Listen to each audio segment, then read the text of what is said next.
अथ मङ्गलस्तोत्रम्। मङ्गलो भूमिपुत्रश्च ऋणहर्ता धनप्रदः, स्थिरासनो महाकायः सर्वकर्मविरोधकः, लोहितो लोहिताक्षश्च सामगानां कृपाकरः, धरात्मजः कुजो भौमो भूतिदो भूमिनन्दनः, अङ्गारको यमश्चैव सर्वरोगापहारकः, वृष्टेः कर्तापहर्ता च सर्वकामफलप्रदः।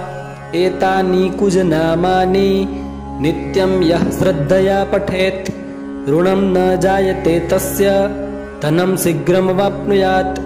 धरणीगर्भसम्भूतं विद्युत्कान्तिसमप्रभं, कुमारं शक्तिहस्तं च मङ्गलं प्रणमाम्यहम्।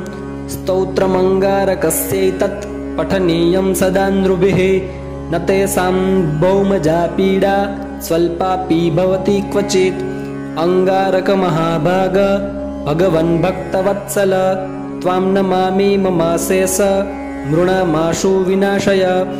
ऋणरोगादिदारिद्र्यं ये चान्ये ह्यपमृत्यवः, भयक्लेशमनस्ताप नश्यन्तु मम सर्वदा।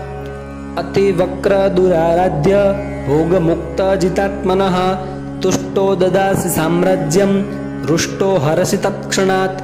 विरिञ्चि शक्रविष्णूनां मनुष्याणां तु का कथा, तेन त्वं सर्वसत्त्वेन गृहराजो महाबलः। पुत्रं देहि धनं देहि त्वामस्मि शरणं गतः, ऋणदारिद्र्यदुःखेन शत्रूणां च भयात्ततः।